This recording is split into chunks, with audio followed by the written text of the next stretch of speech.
오늘의 말씀 베드로후서 2장 12절부터 22절 말씀. 하나님 아버지 감사합니다. 환류의 아침에도 우리를 말씀 앞으로 이끄셔서 하루의 말씀과 기도로 하루를 시작하게 하시니 감사합니다. 오늘도 우리 모두에게 말씀을 통해 하나님의 음성을 들려주옵소서. 예수님의 이름으로 기도합나이다. 아멘. 할렐루야. 성교회 성도 여러분, 오늘 우리에게 주시는 하나님의 말씀은 베드로후서 2장 12절에서 22절 말씀입니다. 베드로는 거짓 선자들을 구별하는 법을 가르친 후에 본격적으로 그들을 강력하게 비난하기 시작합니다.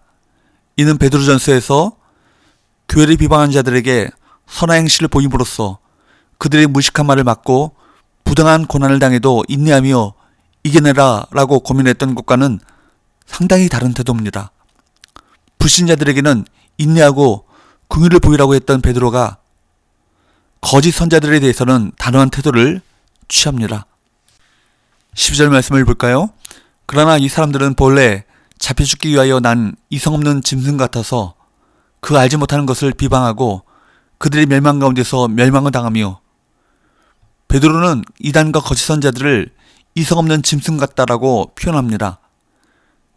그들이 교묘한 말로 거짓을 말하는 것이 지혜가 아니라 이성 없는 짐승의 소리와 다름이 없고, 그래서 그들의 최후는 잡혀 죽는 것일 뿐 영원한 하나님 나라를 얻을 수 없다라는 것입니다. 베드로는 또한 그들이 얼마나 악한 자들인지 강력하게 고발하며 저주합니다. 13절 14절 불의 값으로 불의를 당하며 낮에 즐기고 노는 것을 기쁘게 여기는 자들이니 점과 흠이라. 너희와 함께 연회할 때에 그들이 속임수로 즐기고 놀며 음심이 가득한 눈을 가지고 범죄하기를 그치지 아니하고 굳세지 못한 영혼들을 유혹하며 탐욕에 연연된 마음을 가진 자들이니 저주의 자식이라. 교회에서 거짓 가르침으로 사람들을 미혹하는 자들은 대부분 땀 흘려 일하기는 싫고 사람들을 속여 그들로부터 이득을 취하려 합니다. 그래서 그들은 불신자들보다 더 악랄하게 타락합니다. 베드로는 그들을 나기보다도 영적인 눈이 어두웠던 이방 선지자 발람에 비유합니다. 당시의 최고 선지자요 지혜자로 여겨졌던 발람이었지만 실제로는 나기보다 영적인 눈이 어두웠던 것을 기억하게 하면서 교회 내에 들어온 거짓 선생들이 교묘한 말로 가르치나 실제로는 어리석기 짝이 없는 행악자들이라고 고발하고 있는 것입니다. 베드로가 고발하고 있는 것처럼 복음을 왜곡하는 자들은 대부분 겉으로는 믿음 있는 체하지만 불신자들만큼이나 불의하고 게으르며 음란하고 탐욕이 가득한 자들입니다. 그렇기에 불신자들이 당한 심판을 당할 뿐만 아니라 성도를 미혹한 그 죄에 대한 형벌도 함께 받을 것입니다. 교회는 이런 거짓 교사들을 분별하고 단호하게 대처해야 합니다. 17절 이 사람들은 물 없는 샘이요 광풍에 밀려가는 안개니 그들을 위하여 캄캄한 어둠이 예비되어 있나니. 믿음이 약한 사람들이 영적으로 혼란한 상태에 있다가 거짓 선자를 만나면 처음에는 사막에서 샘을 만난 것 같고 강렬한 햇볕을 막아주는 안개처럼 느끼게 됩니다. 그러나 사실 그 샘에는 물이 없고 그 안개는 곧 사라져 버립니다. 18절 그들이 허탄한 자랑의 말을 토하며 그릇되게 행하는 사람들에게서 겨우 피한 자들을 음란으로서 육체의 정욕 중에서 유혹하는도다.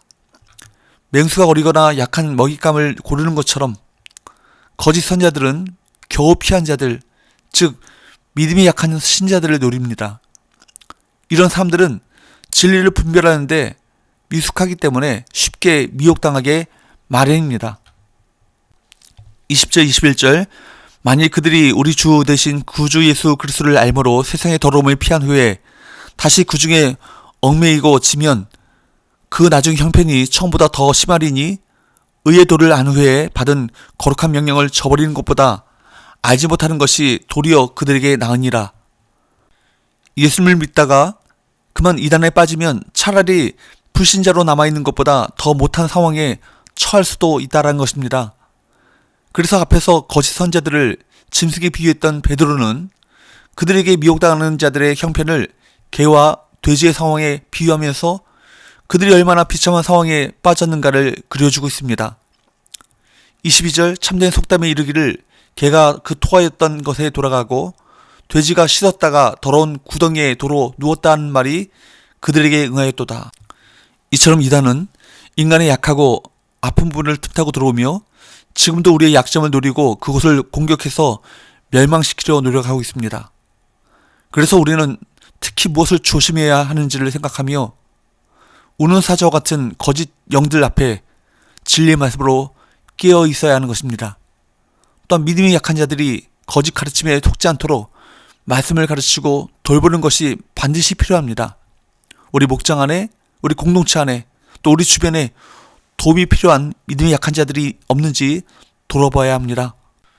베드로가 이처럼 거짓 선자에 대해 강력하게 저주하고 경계하는 것을 보면서 우리는 더욱더 경각심을 가져야 합니다.